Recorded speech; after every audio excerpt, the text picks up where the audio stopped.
মুহূর্তে আরেকটা বাইক ক্রয় করলাম FZS ভার্সন 1। এই বাইকটা এই ভাইয়ের কাছে, তো ভাইকে জিজ্ঞেস করবো তার সম্পূর্ণ টাকা পে হয়েছে কিনা। আসসালামু আলাইকুম ভাই। ওয়ালাইকুম আসসালাম। ভাইয়ের নামটা কি? আব্দুল আলিম। আব্দুল হানিফ। আলিম। আলিম। বাইকটা যে কোনো একটা সমস্যা কেন হয়তো বিক্রি করছেন? আমার নিজের পার্সোনালি সমস্যার কারণে নিজের পার্সোনালি সমস্যা কেন বিক্রি করছেন? তো এটা কি আপনার খুব কষ্টের একটা বাইক ছিল? শখের বাইক ছিল, শখের একটা বাইক ছিল। ওই বাইকটা চালাইতে পারি নাই, অসুস্থ হয়ে গেছি, এই কারণে অসুস্থ হওয়ার কারণে এটা আবার পুনরায় বিক্রি করে দিতেছে। বিক্রি করে দিয়েছি। এই বাইকটার লাগে আপনার তো মায়া লাগতেছে ভাই, মায়া লাগলে কি হইব? এটা এখন বিক্রি করে ফেলছে, বুঝলেন নাই? এটা সম্পূর্ণ টাকা লেনাদেনা কি পে হয়েছে?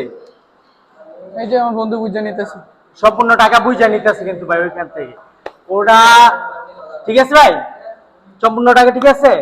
তো ভাই এখন যাবেন কোথায়? কুমিল্লা। কুমিল্লা। তো ভাইজান যেন পরবর্তীতে আরেকটা বাইক কিনতে পারে সেজন্য আমাদের সবাই দোয়া করতে হবে, এবং আমাদের জন্য দোয়া করবেন আমরা যেন আরো কম প্রাইসে বাইক সেল করতে পারি। আর এই বাইকটার ভিডিও কিছুক্ষণ পরে আপনারা পেয়ে যাবেন আমাদের ফেসবুক পেজে বা ইউটিউব চ্যানেলে। আপনারা যেখান থেকে দেখতেছেন এখনই ফেসবুক পেজটি ফলো না দিলে ফলো করে আমাদের পাশে থাকুন। ইউটিউব চ্যানেলটি যদি সাবস্ক্রাইব না করেন তা এখনই সাবস্ক্রাইব করে আমাদের পাশে থাকুন। আল্লাহ হাফেজ।